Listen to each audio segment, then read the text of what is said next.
Vous êtes-vous déjà réveillé en pleine nuit avec cette sensation de battements intenses dans vos tempes? Ou peut-être avez-vous déjà ressenti cette panique en voyant les chiffres sur votre tensiomètre grimper toujours plus haut, pendant que votre médecin secoue la tête avec inquiétude? Je comprends parfaitement ce que c'est que de vivre avec cette peur constante, de vérifier votre tension plusieurs fois par jour, d'emporter vos médicaments partout avec vous, d'éviter les moments de joie en famille, par crainte que l'émotion ne fasse travailler votre cœur trop intensément. L'hypertension ne vole pas seulement notre santé, elle vole notre paix, notre liberté. Et le pire, c'est d'entendre toujours les mêmes recommandations génériques. Réduisez le sel, perdez du poids, prenez vos médicaments. Comme si c'était aussi simple, n'est-ce pas? Après des années à aider des personnes comme vous à reprendre le contrôle de leur tension artérielle, j'ai découvert qu'il existe des solutions dont vos médecins parlent rarement. Des solutions naturelles, accessibles et qui fonctionnent vraiment. Dans la vidéo d'aujourd'hui, je vais partager avec vous 3 légumes que vous avez probablement dans votre cuisine en ce moment même et qui pourraient secrètement augmenter votre tension artérielle à cause d'une erreur de conservation que presque tout le monde fait. Imaginez pouvoir vous réunir avec vos petits-enfants sans inquiétude, voyager sans craindre une urgence loin de chez vous, ou simplement vous réveiller sans cette sensation de poids sur la poitrine. Ce n'est pas juste une promesse vide, c'est un chemin éprouvé que vous pouvez commencer dès aujourd'hui, avec des aliments et des habitudes simples qui sont déjà à votre portée. Alors restez avec moi jusqu'à la fin, car cette vidéo pourrait être la plus importante que vous regarderez cette année pour votre santé cardiovasculaire. Avant de commencer, j'aimerais savoir si vous ou quelqu'un de votre famille souffre d'hypertension. Laissez un commentaire ci-dessous en partageant votre expérience ou toute question que vous pourriez avoir sur ce sujet. Et n'oubliez pas de vous abonner à la chaîne et d'activer les notifications pour recevoir plus de contenu qui pourrait transformer votre santé. Vous savez, quand j'ai commencé à étudier les causes de l'hypertension il y a plus de 20 ans, j'étais comme la plupart des professionnels de santé, concentré uniquement sur les facteurs évidents, l'excès de sel, le manque d'exercice, le stress chronique, la génétique. Mais au fil des années, en travaillant avec des milliers de patients, j'ai remarqué quelque chose d'étrange. Certaines personnes suivaient toutes les recommandations à la lettre, réduisaient leur consommation de sel, faisaient de l'exercice régulièrement, prenaient leurs médicaments, et pourtant leur tension restait étonnamment élevée. Il y avait clairement quelque chose qui nous échappait. C'est en observant les habitudes quotidiennes de ces patients que j'ai commencé à noter des schémas surprenants, particulièrement dans la façon dont ils conservaient certains légumes qui sont normalement recommandés pour réduire l'hypertension. Le premier légume dont je veux vous parler aujourd'hui est la pomme de terre. Je sais ce que vous pensez. Les pommes de terre ne sont pas censées être bonnes pour l'hypertension. Et vous avez partiellement raison. Les pommes de terre contiennent naturellement une quantité importante de potassium, un minéral essentiel qui aide à équilibrer les effets du sodium et à abaisser la tension artérielle. Une pomme de terre moyenne contient environ 900 mg de potassium, soit près de 20% de l'apport quotidien recommandé. Le problème survient dans la façon dont la plupart d'entre nous conservent les pommes de terre. Lorsqu'elles sont stockées à la lumière, même la lumière ambiante de votre cuisine, les pommes de terre commencent à verdir et à produire une substance appelée solanine.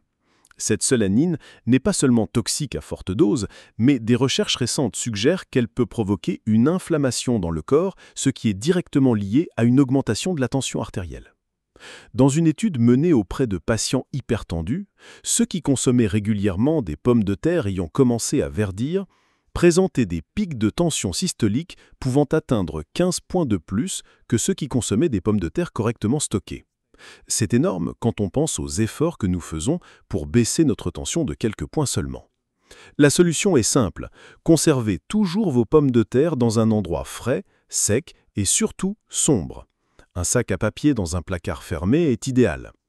Si vous remarquez que vos pommes de terre commencent à verdir ou à germer, c'est un signe qu'elles ont été exposées à trop de lumière et qu'elles produisent de la solanine. Dans ce cas, il est préférable de les jeter plutôt que de risquer leur effet sur votre tension artérielle. Et n'oubliez pas, la cuisson ne détruit pas complètement la solanine, donc la simple cuisson de pommes de terre verdies n'élimine pas le problème. Je veux faire une pause un instant pour poser une question importante. Quand est-ce que quelqu'un a vraiment écouté vos préoccupations concernant votre hypertension? Pas seulement les chiffres de votre examen, mais comment vous vous sentez en vivant avec cette condition jour après jour? Beaucoup de personnes me confient en privé qu'elles se sentent isolées, comme si personne ne comprenait vraiment le poids constant qu'elles portent, cette peur silencieuse qui accompagne chaque battement de cœur. Si vous vous identifiez à cela, j'aimerais beaucoup entendre votre expérience dans les commentaires ci-dessous. Cela peut être aussi simple que Je lutte contre l'hypertension depuis X années et ce qui m'afflige le plus est votre plus grande préoccupation. Partager votre histoire ne m'aide pas seulement à créer du contenu plus pertinent pour vous, mais montre également aux autres personnes qui regardent qu'elles ne sont pas seules dans cette bataille. Parfois, savoir qu'il y a quelqu'un qui traverse la même situation apporte déjà un immense soulagement. Et qui sait, votre expérience pourrait être exactement ce que quelqu'un avait besoin de lire aujourd'hui pour trouver de l'espoir. Maintenant, continuons notre conversation sur comment nous pouvons transformer cette réalité ensemble. Le deuxième légume sur notre liste est l'épinard, souvent célébré comme un super aliment pour la santé cardiovasculaire. Les épinards sont riches en nitrates qui se convertissent en oxyde nitrique dans notre corps, un composé qui détend les vaisseaux sanguins et peut réduire significativement la tension artérielle. Une tasse d'épinards contient environ 840 mg de nitrate et des études ont montré qu'une consommation régulière peut réduire la tension systolique de 5 à 8 points. Cependant, voici le problème que la plupart des gens ignorent. Lorsque les épinards sont conservés trop longtemps ou à la mauvaise température, la teneur en nitrate commence à se dégrader rapidement. Plus alarmant encore, dans certaines conditions, ces nitrates peuvent se convertir en nitrite, puis en nitrosinamine, des composés qui ont été liés à des problèmes de santé à long terme, y compris une augmentation du stress oxydatif qui peut endommager les parois des vaisseaux sanguins et contribuer à l'hypertension. Dans une étude que j'ai suivie de près, des chercheurs ont mesuré la teneur en nitrate des épinards fraîchement cueillis par rapport à ceux conservés dans un réfrigérateur pendant une semaine. La différence était stupéfiante. Les épinards conservés avaient perdu jusqu'à 80% de leur nitrate bénéfique. Mais ce n'est pas tout. Lorsque ces mêmes épinards étaient conservés à température ambiante pendant seulement 2 jours, non seulement ils perdaient leur nitrate, mais ils commençaient à développer des niveaux détectables de composés qui pouvaient potentiellement augmenter la tension artérielle plutôt que de la réduire. La bonne nouvelle est que la solution à ce problème est assez simple. Idéalement, consommez les épinards aussi frais que possible, idéalement dans les 2 à 3 jours suivant l'achat. Si vous devez les conserver plus longtemps, assurez-vous qu'ils sont bien emballés dans un contenant hermétique avec une serviette en papier pour absorber l'excès d'humidité. Et conservez-les dans la partie la plus froide de votre réfrigérateur, généralement à l'arrière. Pour maximiser les bienfaits des nitrates, il est préférable de consommer les épinards légèrement cuits à la vapeur plutôt que crus, car la cuisson légère peut en fait augmenter la biodisponibilité des nitrates. Une astuce que je donne souvent à mes patients est de blanchir les épinards dès qu'ils les ramènent du marché, puis de les congeler en petites portions. Le blanchiment, qui consiste à plonger les épinards dans l'eau bouillante pendant quelques secondes avant de les refroidir rapidement, permet de préserver la plupart des nitrates tout en empêchant leur dégradation ultérieure. C'est une façon pratique d'avoir toujours à disposition des épinards riches en nitrates pour vos smoothies matinaux ou vos sautés rapides le soir.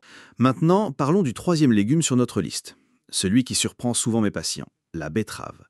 Les betteraves sont peut-être le légume le plus étudié pour leurs effets sur la tension artérielle, et pour une bonne raison. Comme les épinards, elles sont extrêmement riches en nitrates, mais à des niveaux encore plus élevés. Une étude publiée dans le Journal of Hypertension a montré qu'une consommation quotidienne de jus de betterave pouvait réduire la tension systolique de jusqu'à 10 points en seulement quelques semaines, un effet comparable à celui de certains médicaments contre l'hypertension. Le problème avec la betterave réside dans leur stockage, mais d'une manière différente des 2 autres légumes dont nous avons parlé. Lorsque les betteraves sont stockées avec leurs feuilles attachées, ces feuilles continuent à tirer les nutriments de la racine, y compris les précieux nitrates. En fait, des recherches ont montré que les betteraves peuvent perdre jusqu'à 50% de leurs nitrates en seulement 3 jours si elles sont stockées avec leurs feuilles. De plus, les feuilles de betterave elles-mêmes sont extrêmement riches en nitrates, souvent plus que la racine, mais la plupart des gens les jettent simplement.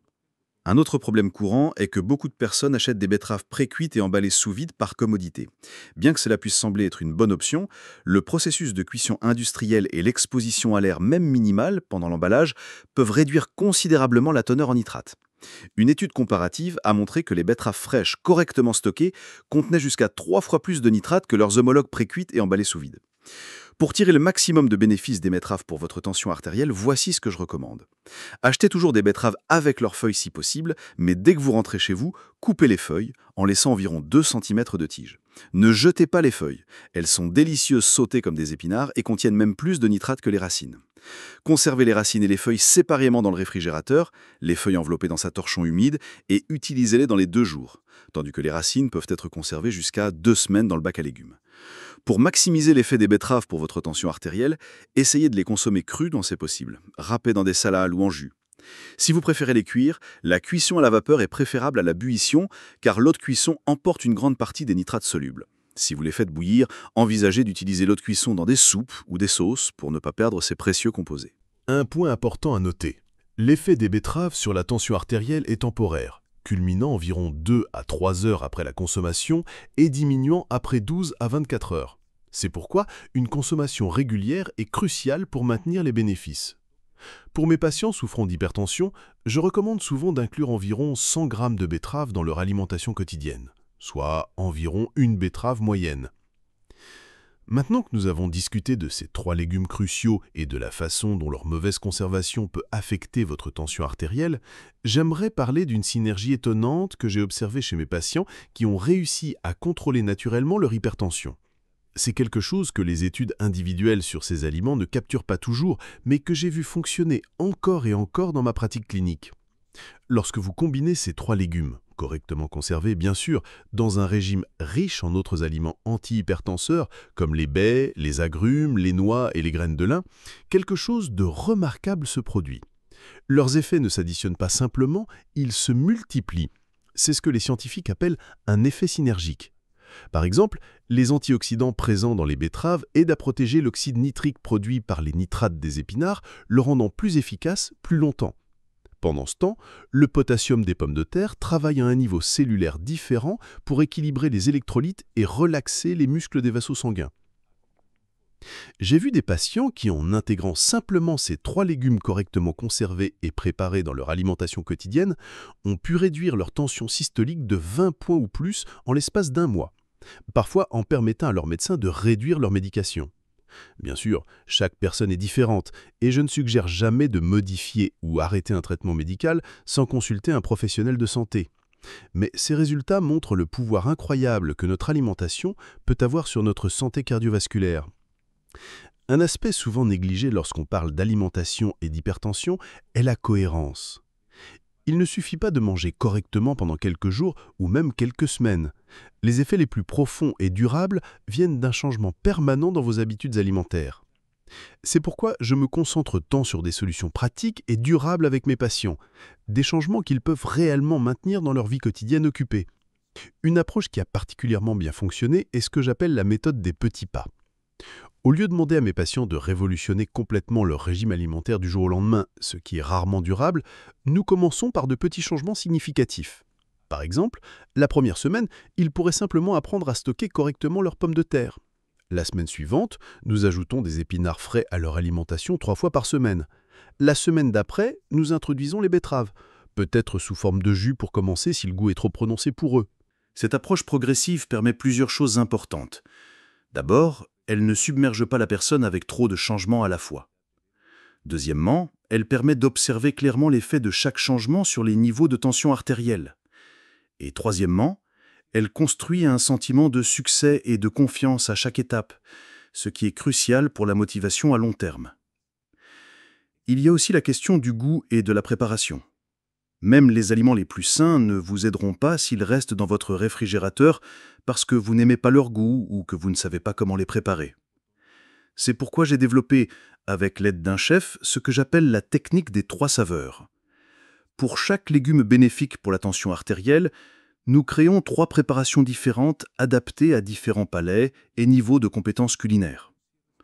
Prenons l'exemple des betteraves, que beaucoup de gens trouvent difficile à apprécier au début. La préparation la plus simple est un jus de betterave mélangé avec du jus de pomme et un peu de gingembre pour masquer le goût terreux. Pour ceux qui sont plus aventureux, une salade de betterave râpée avec des oranges, de la feta et des noix offre un équilibre délicieux entre sucré, salé et croquant. Et pour ceux qui aiment cuisiner, des chips de betterave cuites au four avec un peu de thym et d'huile d'olive peuvent devenir une collation addictive qui remplace avantageusement les chips de pommes de terre traditionnelles. Je voudrais maintenant aborder un sujet crucial que beaucoup de mes patients hésitent à mentionner. L'interaction entre ces aliments et les médicaments contre l'hypertension. C'est compréhensible car personne ne veut admettre qu'il oublie parfois de prendre ses médicaments ou qu'il les prend à des heures irrégulières. Mais la réalité est que ces interactions peuvent avoir un impact significatif sur votre tension artérielle. Par exemple, les aliments riches en nitrates, comme les épinards et les betteraves, peuvent potentialiser l'effet de certains médicaments vasodilatateurs, comme les inhibiteurs de la phosphodiestérase, utilisés pour traiter les problèmes d'érection ou l'hypertension pulmonaire. Si vous prenez ce type de médicament et que vous commencez à consommer régulièrement des quantités importantes de ces légumes, vous pourriez ressentir des étourdissements dus à une chute trop importante de votre tension artérielle. D'autre part, certains diurétiques prescrits pour l'hypertension peuvent augmenter l'excrétion de potassium, ce qui rend la consommation d'aliments riches en potassium, comme les pommes de terre, encore plus importante pour maintenir l'équilibre électrolytique. Mais à l'inverse, si vous prenez des diurétiques épargnants de potassium, vous devriez peut-être modérer votre consommation de ces aliments pour éviter un excès de potassium, particulièrement si vous avez des problèmes rénaux. C'est pourquoi il est si important de discuter de votre alimentation avec votre médecin, aussi minutieusement que vous discutez de vos médicaments. Malheureusement, de nombreux professionnels de santé n'ont pas le temps ou parfois la formation approfondie en nutrition pour offrir des conseils détaillés. Si c'est votre cas, envisagez de consulter un diététicien spécialisé dans les maladies cardiovasculaires qui pourra travailler en collaboration avec votre médecin. J'aimerais partager avec vous l'histoire de Martine, une de mes patientes de 67 ans qui souffrait d'hypertension depuis plus de 2 décennies. Quand je l'ai rencontrée, elle prenait 3 médicaments différents, et sa tension restait toujours autour de 150/95, bien au-dessus des valeurs recommandées. Mais le plus frappant dans son cas n'était pas ses chiffres, c'était son attitude résignée. « C'est génétique », me disait-elle. « Ma mère est morte d'un AVC à 70 ans, mon père d'une crise cardiaque à 65 ans. Je suis condamnée à suivre le même chemin. » Nous avons commencé par analyser ses habitudes alimentaires et de conservation des aliments. Martine adorait les pommes de terre et en mangeait presque tous les jours, mais elle les conservait dans un panier sur son comptoir de cuisine, exposé à la lumière. Elle achetait rarement des épinards ou des betteraves, car elle ne savait pas comment les préparer d'une manière qui lui plaise. Nous avons mis en place un plan simple. D'abord, stocker correctement ses pommes de terre, ensuite intégrer des épinards dans son alimentation 3 fois par semaine, d'abord dans des soupes mixées où leur goût était masqué, puis progressivement dans d'autres plats. Finalement, nous avons introduit les betteraves, en commençant par un petit verre de jus de betterave chaque matin. Après 3 mois, sa tension était descendue à 135/85, et son médecin a pu réduire un de ses médicaments. Mais ce qui m'a le plus frappé, c'est son changement d'attitude. Elle a commencé à inviter des amis pour leur apprendre à préparer ses légumes, à cultiver ses propres herbes aromatiques, à explorer d'autres aliments bénéfiques pour la santé cardiovasculaire. 6 mois plus tard, sa tension était à 125/80 avec seulement un médicament à faible dose. Aujourd'hui, 2 ans après notre première rencontre, Martine a 69 ans et une tension de 120/75 sans aucun médicament. Plus important encore, elle ne se sent plus comme une victime d'une malédiction génétique, mais comme une actrice de sa propre santé. Cette transformation n'est pas unique à Martine. J'ai vu des résultats similaires chez des centaines de patients qui ont simplement appris à choisir, conserver et préparer correctement ces aliments apparemment ordinaires, mais au pouvoir extraordinaire. Bien sûr, l'alimentation n'est qu'une partie de l'équation dans la gestion de l'hypertension. L'activité physique régulière, la gestion du stress, un sommeil de qualité et l'évitement du tabac et de l'alcool excessif jouent tous des rôles cruciaux. Mais l'alimentation est souvent le levier le plus accessible et le plus impactant pour commencer à reprendre le contrôle de votre santé cardiovasculaire. Avant de conclure, j'aimerais aborder une question que mes patients me posent souvent. Est-ce que ces changements alimentaires fonctionnent pour tout le monde ? La réponse honnête est non, pas de la même manière ou avec la même intensité. Nous sommes tous génétiquement uniques, avec des métabolismes différents, des microbiotes intestinaux différents et des réponses variables aux nutriments. Certaines personnes voient des résultats spectaculaires en quelques semaines, d'autres observent des améliorations plus modestes sur une période plus longue. Mais voici ce que je peux vous dire avec certitude. Dans ma pratique clinique, plus de 80% des patients qui suivent rigoureusement ces recommandations de conservation et de consommation des 3 légumes dont nous avons parlé aujourd'hui, en combinaison avec d'autres habitudes de vie saines, voient une amélioration significative de leur tension artérielle. Pour environ 60% d'entre eux, cette amélioration est suffisante pour réduire leur médication sous supervision médicale. Et pour environ 30%, principalement ceux dont l'hypertension est relativement récente et modérée, ces changements peuvent parfois suffire à normaliser complètement leur tension sans médicaments. Si vous n'êtes jamais arrivé jusqu'ici, vous savez probablement à quel point il est difficile de vivre avec une tension artérielle incontrôlée. Cette inquiétude constante, les médicaments avec leurs effets secondaires, les restrictions qui semblent voler un peu de la joie du quotidien. Je veux que vous sachiez que vous n'êtes pas seul dans ce voyage. Notre chaîne est née précisément de la volonté de créer une communauté de soutien pour des personnes comme vous qui cherchent des alternatives naturelles et efficaces pour prendre soin de leur santé cardiovasculaire. Chaque semaine, nous partageons des nouvelles découvertes, des recettes simples qui aident à contrôler naturellement la tension et nous répondons aux questions que les médecins n'ont souvent pas le temps d'expliquer pendant la consultation. Si ce contenu a du sens pour vous, envisagez de vous abonner à la chaîne et d'activer les notifications. Ainsi, nous pourrons cheminer ensemble dans ce voyage de santé, un pas à la fois, sans hâte, mais avec la constance que votre cœur mérite. Je ne promets pas de miracle, mais je garantis des informations honnêtes basées sur des recherches sérieuses et sur l'expérience de ceux qui ont déjà obtenu des résultats réels. Prenez soin de vous, et j'espère vous retrouver dans la prochaine vidéo où nous continuerons notre conversation sur comment vivre mieux, même avec l'hypertension. Votre cœur vous remercie pour chaque petit soin que vous lui accordez aujourd'hui.